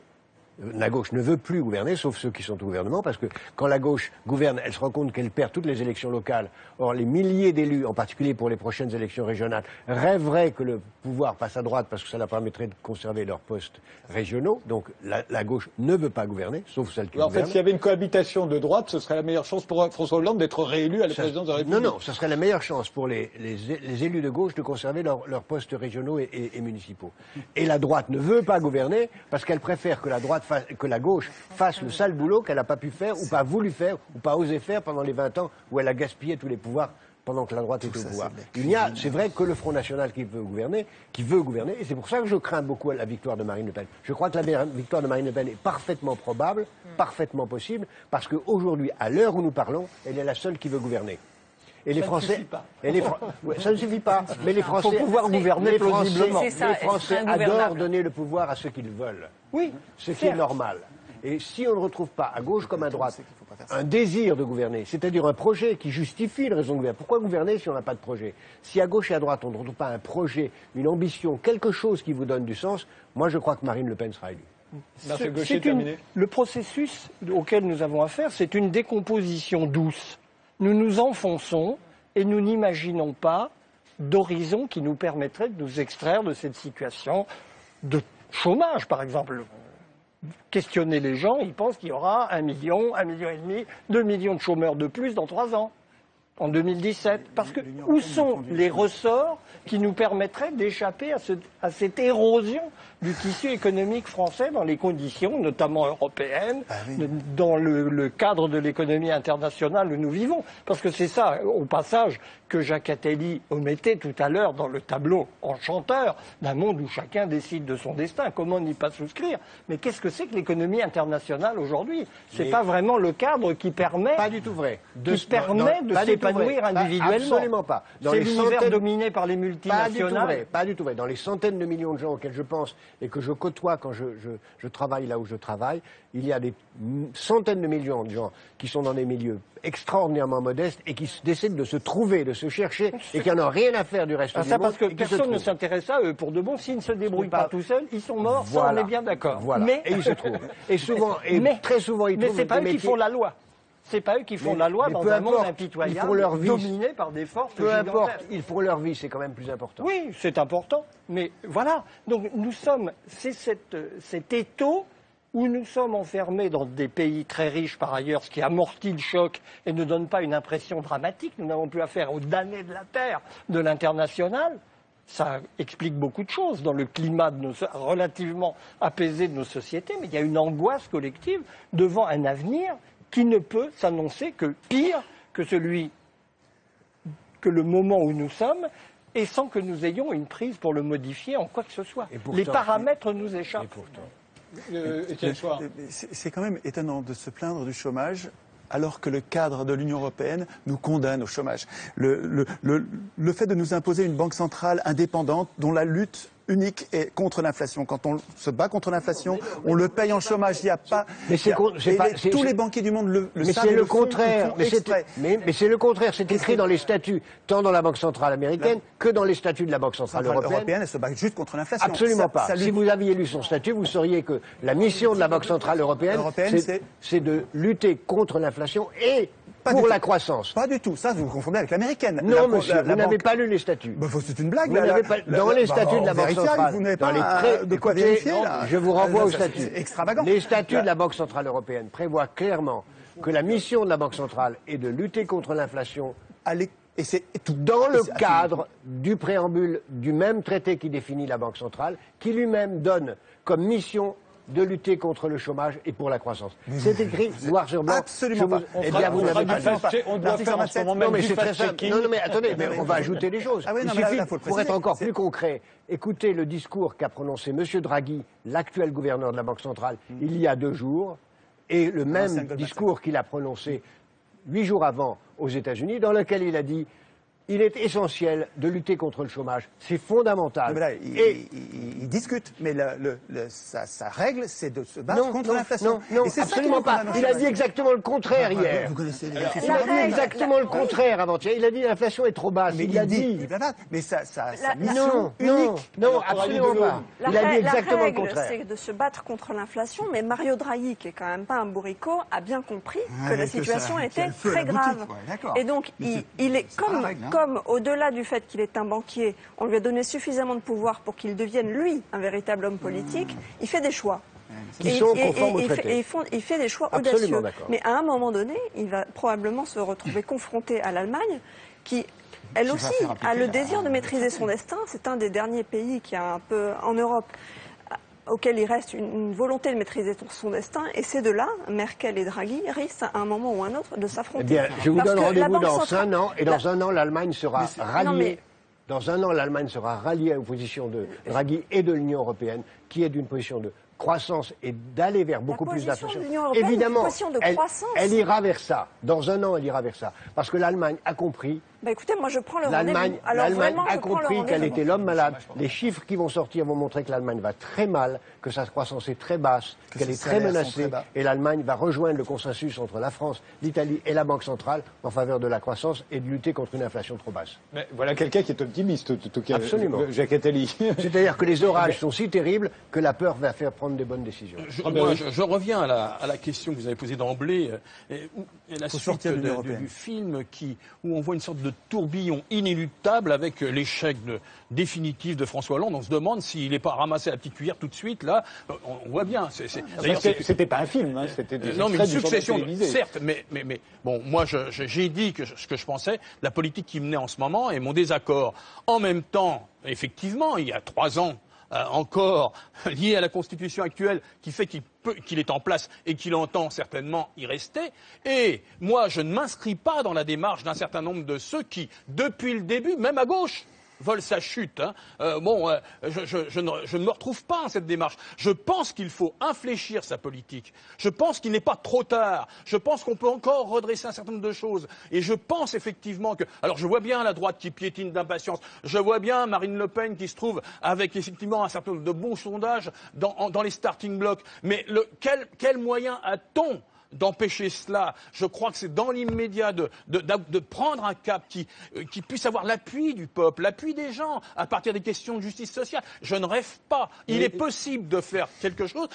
Je suis effaré de cette boulimie de départ de Hollande. Voilà, mais pas je sérieux. vous rappelle, Robert, pas que aussi bien François Hollande que Manuel Valls ont dit qu'il ne pouvait pas changer de cap, qu'il n'y avait pas d'autre politique moi, je pense possible. le contraire. Je pense le contraire. Parce que s'ils ne changent pas de cap, ils ne tiennent pas compte de l'électorat qui les a élus. Or, c'est cet électorat-là qui peut les sauver. Et à partir de là, je pense qu'on peut infléchir. Moi, je ne suis pas un frondeur du Parti socialiste. Je suis en dehors. Je ne suis pas social-démocrate. J'ai pas envie de le devenir. Mais ce que je vois bien, c'est qu'effectivement, il peut y avoir une inflexion. Il n'y a pas que cette politique de l'offre systématique. Il peut y avoir des inflexions. Et ça, François Hollande doit les prendre. C'est sa chance. C'est sa chance. S'il ne fait pas ça, eh bien, effectivement, on va à la situation catastrophique qui est annoncée. Mais moi, je ne suis pas de ceux qui enterrent tout le monde. Je suis optimiste aussi. Je crois qu'on peut encore changer les choses. Mais il faut faire confiance aux gens qui ont élu François Hollande pour qu'il prenne en compte ensuite lui-même ce sur quoi il s'est engagé. C'est ça la question majeure. Tenir ses engagements. C'est ce qui tue la politique, ne pas tenir ses engagements. Cécile Philippe. Oui, non, mais je pense que Hollande a toutes les chances d'être réélu s'il arrive à inverser la courbe du chômage. Et inverser la courbe du chômage, ça veut dire inverser toutes les politiques qui ont été faites depuis une 40aine d'années. Et je reviens à aider, c'est éviter d'empêcher, parce qu'avant d'aller regarder ce que fait l'Union européenne, je trouve qu'il faudrait qu'on regarde ce qu'on fait en France, c'est-à-dire que nous, notre marché du travail, il est classé 107e par le Forum économique mondial, c'est pas par l'opération du Saint-Esprit, c'est parce que nous, on cumule tous les handicaps, le SMIC le plus élevé, les charges sociales les plus élevées, la durée légale qui est extrêmement réglementée. Vous avez à côté de ça des tas d'aides, vous avez le monopole de l'assurance chômage, etc. Mais on a on a un carcan. Quand je vous entends dire oui, créons nos jobs. Mais moi j'ai créé mes jobs, mais je me retrouve à la fois dans le rôle de l'employeur et du salarié, et je vis cet écartèlement permanent d'être du côté employeur et de voir le montant colossal que je paye, et d'être du côté salarié et de voir finalement il m'en reste pas grand-chose. Au bout du compte, la France est un des pays qui paye le mieux ses salariés,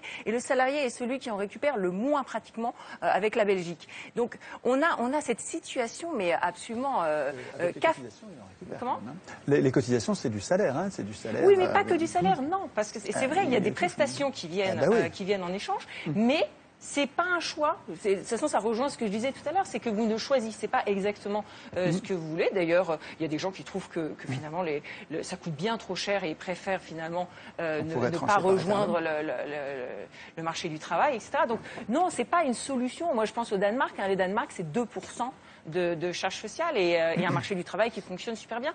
Donc ce que je veux dire, c'est qu'en France, si on ne résout pas ce problème-là, quel que soit l'homme politique, et qu'on continue. Alain Duhamel, il y a 20 ans déjà, disait les peurs françaises, et c'était le chômage. Donc ça fait des années et des années que le chômage absolument ruine le moral des Français. Donc Hollande résout le problème du chômage en inversant 30 ans de politique publique et en permettant aux gens d'embaucher, de débaucher et de simplement signer des contrats de travail. Pas simplement la Constitution, hein. Le contrat de travail aussi, parce que le contrat de travail, on n'a pas prise dessus. Pratiquement aucune des clauses sur le contrat de travail peuvent être décidées par ceux qui signent le contrat en question. C'est quand même hallucinant. Puisqu'on parle de rentrée, on pourrait parler de la rentrée scolaire. Parce que le principal cause profonde du chômage en France, je reconnais qu'il y a beaucoup de problèmes liés au marché du travail, au blocage de toute nature, etc. Mais la principale cause du chômage en France, c'est la non-qualification des gens. C'est le fait qu'il y a 150 000 personnes qui sortent de l'école sans savoir lire et écrire. Et ça s'ajoute tous les ans. 80% des chômeurs, 70% des chômeurs, entre 70 et 80% des chômeurs, sont des gens qui ne sont pas formés ou qui ont eu des emplois qui correspondaient à des emplois non formés. Les gens qui sont formés ne sont pas chômeurs, jamais, presque jamais. Ou en tout cas, quand ils le sont, c'est bref, ils retrouvent un travail. Donc, le drame de la société française, c'est l'échec immense de nos systèmes de formation. Immense. J'entends principalement l'enseignement, l'école primaire et l'école secondaire. C'est pas la faute des professeurs, sans aucun doute, ils y ont leur rôle certainement aussi, mais en tout cas, le système a échoué. C'est certainement la faute d'un système de formation permanente qui échoue. Je le disais tout à l'heure, on gaspille 32 milliards à rien. En Allemagne, il y a 2000 centres de formation permanente. En France, il y a 60 000 centres de formation permanente. C'est un gaspillage fou avec ces 32 milliards, dont pratiquement pas un sou n'est utilisé à former les chômeurs, alors que c'est eux qu'il faut former en priorité. En Allemagne, on utilise le tiers de l'argent de la formation permanente pour former le chômeur. En France, on utilise 2% de l'argent de la formation permanente pour former les chômeurs. Pourquoi? Parce que les syndicats et le patronat sont tout à fait d'accord, les chômeurs, ça ne les intéresse pas. C'est pas dans la circonscription électorale. Donc les chômeurs, ça n'intéresse personne. Donc c'est ça qu'il faut changer profondément. Pourquoi est-ce que l'école ne s'est jamais intéressée à la formation permanente? Pourquoi est-ce que l'université ne fait pas de la formation permanente et la laisse à des boîtes à bac ou des entreprises plus ou moins de qualité pour certaines, douteuses, beaucoup plus que douteuses pour beaucoup d'autres? Il y a là d'immenses gaspillages. Et puisqu'on parle de rentrée, pour moi la rentrée la plus catastrophique, c'est la rentrée de l'école et la rentrée de la formation. Margoyer. La rentrée scolaire, oui, c'est vrai qu'elle est bizarre. Donc j'ai déjà parlé des rythmes scolaires et là vraiment Philippe Muret nous manque. Il aurait fait quelque chose de merveilleux sur ces 3 heures déplacées, sur les activités périscolaires. La rentrée est étrange parce qu'on a un nouveau ministre qui rentre en même temps que nous. Et ce que je trouve en plus encore plus étrange, c'est qu'on a un ministre qui subit des attaques inouïes de la part, on a vu les unes de Valeurs Actuelles ou de Minutes, et que personne ne réagisse vraiment. Enfin, on n'imagine pas ça dans les années 80. Hein. Tout le monde serait dans la rue s'il y avait des unes comme ça et des attaques de ce type contre un ministre de la République, contre le ministre de l'Éducation nationale. Donc moi, la justice va être saisie, j'espère d'ailleurs. Oui, mais il y a la justice, mais il y a aussi quand même une inertie, je trouve, dans le pays. C'est inouï, ces attaques. C'est la même chose l'année dernière, donc les gens n'ont un peu assez, on s'habitue, on se mitridatise, c'est scandaleux. Je trouve que il y a un atermoiement devant cette situation. Alors la rentrée scolaire est catastrophique, pas pire que... 150 000 personnes sortent de l'école sans savoir lire et écrire. Mais alors là, justement, j'ai écrit un livre pour montrer qu'il y a des solutions. Il y a des solutions, mais le problème, c'est que les solutions qui sont proposées en général ne tiennent pas compte des élèves. On préfère faire des IRM aux élèves plutôt que de leur demander comment ils peuvent apprendre, quelles sont leurs représentations, quels sont leurs mondes. Et on a un travail qui n'est pas non plus immense, enfin incroyable à faire, mais c'est juste un changement de mentalité. Il faut que le professeur tienne compte quand il fait son cours, qu'il fasse son cours sans le raboter ni les vanter ni rien. Il faut qu'il fasse un vrai cours, mais pour faire ce cours, il faut qu'il tienne compte des représentations qu'ont les élèves. On n'a pas devant nous des abstractions dans un climat chimiquement pur. Et tant qu'on n'aura pas fait ce travail de création des maillons intermédiaires entre l'école, l'enseignement, le savoir et les élèves, on n'y arrivera pas. Enfin, on construit sur du sable. Pour les parents aussi, vaste... Oui. Vous allez plus loin dans votre livre, vous dites que le monde a beaucoup changé et qu'on dirait que l'école, en tout cas que les professeurs, n'en tiennent absolument pas compte. Ouais, on fait cours à peu près, on met du numérique pour faire joli, mais on fait cours à peu près comme il y a 50 ans. Et le problème, c'est parfois, d'accord, oui, des lubies pédagogiques complètement débiles, les maths modernes, la grammaire du discours, d'accord, c'est complètement débile et ça a été préjudiciable à l'école. Mais l'autre vrai problème, c'est qu'on a accueilli quantité d'élèves nouveaux de milieux différents et qu'on a eu la muflerie de ne pas en tenir compte. Et c'est ça le problème. Donc, moi, vraiment, je pense que d'abord, il faut faire un état des lieux de ce qui se passe dans les classes et à partir de cet état des lieux, en tout cas, c'est ce que je tente de faire, tirer des conclusions en termes de formation des maîtres. Mais justement, il y a beaucoup d'expériences qui fonctionnent aujourd'hui, justement, de profs qui se débrouillent, qui se prennent en main eux-mêmes et qui, au lieu d'attendre que l'école change, la changent eux-mêmes. Je pourrais vous citer des dizaines d'exemples que vous connaissez, où il y a des profs qui disent, écoutez, moi j'en ai assez, je ne suis pas les programmes, je sais maintenant que ce qui marche, c'est quand moi je parle directement avec les parents de mes élèves, je parle avec eux, je leur envoie des SMS tous les soirs. Mais c'est pas normal de ne pas suivre les programmes. Non, mais attendez, j'envoie, c'est ça. C'est comme ça que ça va changer. Le pays ne changera que si on sort de l'étouffement, que si on libère les choses, que si on expérimente. Je peux vous citer plein d'exemples de jeunes professeurs qui décident de faire ça et qui ont eu, par exemple, cette année, des résultats au bac de 100% alors qu'ils venaient de 60%. Simplement parce qu'ils ont décidé de se débrouiller eux-mêmes, de se prendre en main, de faire que le métier soit une réussite. Et pour ça, ils ont compris que la meilleure façon, c'était d'intéresser les parents des élèves, de faire en sorte de parler avec les parents. Mais les relations avec les parents, ça c'est vrai, c'est sont fondamental. aberrantes. On se croirait des parents divorcés, les parents et les profs. On est là de part et d'autre. Au lieu d'attendre qu'une nouvelle circulaire vous dise comment parler aux parents, parlez aux parents. Oui, faites-le vous-même. Je vous interroge juste pour passer à un débat sur l'école, pas de débat sur l'école. Très court. Moi, je suis très attentif à ce que j'entends là, et il y a effectivement une profonde modification à apporter au système éducatif. On le voit bien. Effectivement, il est défaillant. Et vous m'avez entendu être sévère par rapport au gouvernement. Il reste qu'il y a eu des dizaines de milliers d'emplois supprimés à l'éducation nationale dans le quinquennat précédent. Accordez-moi au moins, et je ne suis pas tendre avec le gouvernement, mais accordez-moi au moins que là, il y a un effort important qui est fait. Bon, avec des difficultés d'ailleurs, parce que on trouve peu de gens formés encore au niveau où il le faudra, mais il reste que... Mais des postes, pourquoi faire si on fait toujours pareil, je vous arrête, on revient sur le quantitatif. Le quantitatif, ça existe aussi. Et quand on a un peu moins d'élèves en classe et un peu plus de professeurs, ça marche quand même mieux de façon générale. Pour faire toujours la même chose, ça sert un peu, mais pas tant que ça. Revenons, si vous voulez bien, à la rentrée catastrophique dont nous parlons depuis le début de cette émission, mais qui n'est pas la rentrée scolaire. Là, je pensais à la rentrée générale. Juste un dernier mot avant de se séparer. Vous êtes très pessimiste pour les semaines, les mois qui viennent, Étienne Chouard ? Non, moi je suis pessimiste, oui, parce que je vois la guerre qui approche, mais ce que je vis dans les ateliers constituants, parce que les gens sont en train de prendre les problèmes à la racine et de reconstruire leur puissance politique. En écrivant une nouvelle constitution ? Nous nous entraînons à écrire, non pas la constitution, mais à écrire notre constitution, notre contrat social. Nous nous entraînons à instituer nous-mêmes notre puissance. On a compris qu'il fallait arrêter d'élire l'Assemblée constituante. Il ne faut plus que les constitutions soient écrites par les professionnels de la politique. Il faut que ce soit nous-mêmes qui écrivions les règles de contrôle des acteurs politiques. L'impuissance dont vous parliez tout à l'heure, Monsieur Gaucher, elle est écrite dans la Constitution parce que nous avons renoncé à l'écrire. Et ce que nous faisons, et on n'attend rien des élus, bien sûr, c'est pas eux qui vont nous aider, mais ce que nous faisons par éducation populaire, nous apprenons, nous nous entraînons à écrire nous-mêmes. Et ça donne un espoir important, un espoir... Très vite, en deux mots, Coralie Delhomme.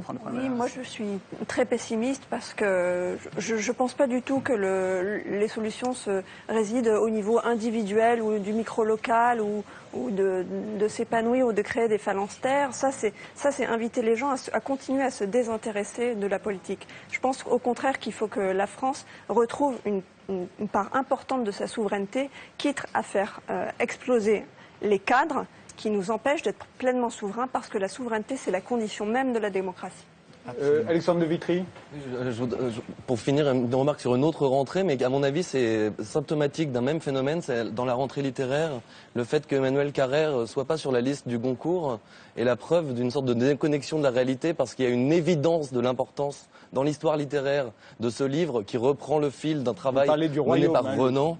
C'est clairement important qu'on aime ou qu'on n'aime pas Emmanuel Carrère. Et ce jury, par inertie, parce qu'ils n'aiment pas trop Carrère, parce qu'ils savaient qu'ils allaient nommer un tel ou un tel, eh bien, reste sur une espèce de roue de hamster qui tourne sur elle-même, exactement comme les hommes politiques qu'on a entendus dans les petits reportages qu'on a vus. Alors ça a l'air de n'avoir rien à voir, de pas du tout connecté, mais à mon avis, c'est le symptôme d'un... Donc il faut être très pessimiste. Parce Alors, que dernière question à Marcel Gauchet. Vous avez été invité, Marcel Gauchet, à prononcer la conférence inaugurale du 17e, je crois, rendez-vous de l'histoire à Blois du 9 au 12 octobre. C'est sur le thème des rebelles. Or, un écrivain, Édouard Louis, et un philosophe, Geoffroy de la Gasnerie, ont appelé à boycotter les rendez-vous de Blois à cause de votre présence. Un rebelle, ont-ils dit, est forcément progressiste, et vous, il vous accuse d'être un militant réactionnaire, de tenir des discours inacceptables. Tout ça a provoqué un tollé, d'ailleurs, mais vous n'avez pas réagi. C'est un acte d'accusation délirant. Qu'est-ce que vous voulez répondre à un délire? Derrière toutes les imputations qui m'étaient faites, vous n'avez pas une citation renvoyant à un propos que j'aurais tenu, et ceux qui m'étaient attribués ne sont pas de moi. Comble du comble. Et y a-t-il lieu de répondre et d'ajouter du dérisoire à de l'imbécile? Donc vous prononcerez bien la conférence inaugurale des rendez-vous de Blois. Sauf si on en empêche. Très bien. Dernier mot, Robert. Oui, sur le pessimisme. Moi, je crois, je suis optimiste par nature, hein, un peu comme Gramsci l'exprimait. Mais pourtant, mais voilà, il y a une chose qu'on n'a pas pu évoquer ce soir, c'est tout à fait normal. Ce qui m'inquiète énormément, ce sont des drames qui sont autour de nous, dans le monde, en train de grandir. Je pense à l'Irak, je pense à la Libye, je pense aux otages au Libéria, je pense à ce qui se passe en Europe, je pense à toute une série de choses qui font le virus Ebola. Voilà des choses qui sont de nature aussi à rendre inquiet sur le monde et sur lesquels il faut se mobiliser. Je crois qu'on ne peut pas l'oublier aujourd'hui. C'est fondamental aussi. Il y a bien nos affaires françaises, mais il y a ces grands problèmes internationaux qui doivent être pris à bras-le-corps et ce sont de véritables drames. Un dernier mot, Jacques Attali ? Pour moi, j'ai toujours pensé que le pessimisme était la condition de l'optimisme. C'est-à-dire qu'il faut être pessimiste pour savoir qu'il y a des dangers, et c'est comme ça qu'on réussit à être optimiste. Je vous remercie tous les 8 d'avoir participé à cette émission. On se quitte en musique avec Georges Ezra. Il est anglais, il a 21 ans. Le clip de sa chanson Budapest, que nous allons entendre dans un instant, a été vu plus de 10 millions de fois sur Internet. C'est la première fois qu'il est en live à la télévision française. Il nous interprète Budapest en solo en attendant la sortie de son premier album le 22 septembre. Georges, c'est à vous.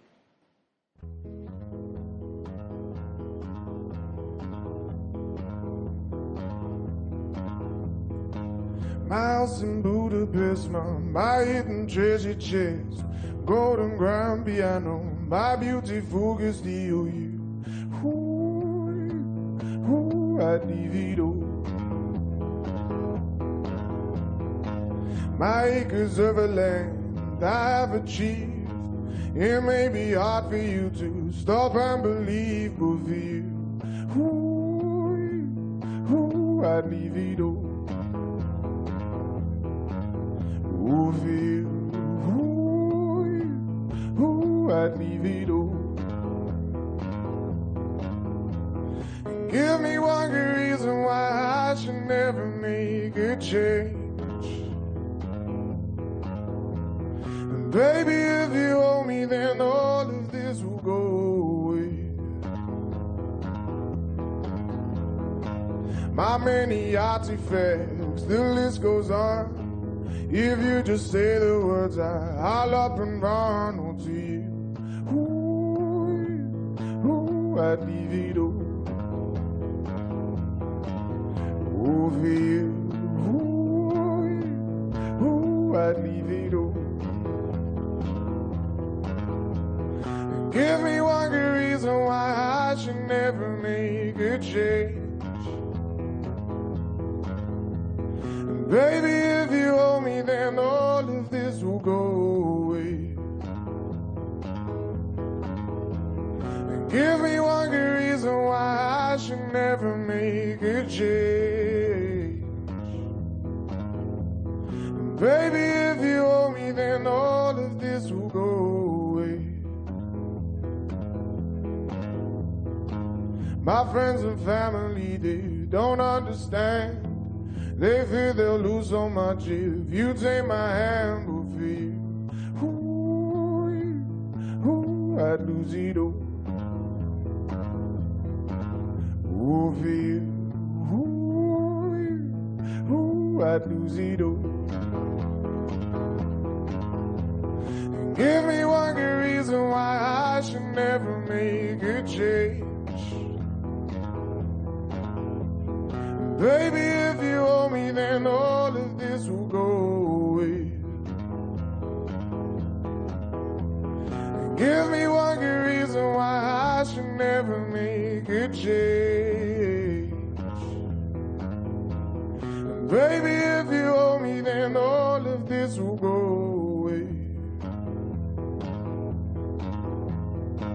My house in Budapest, my hidden treasure chest, golden grand piano, my beautiful Castillo, you.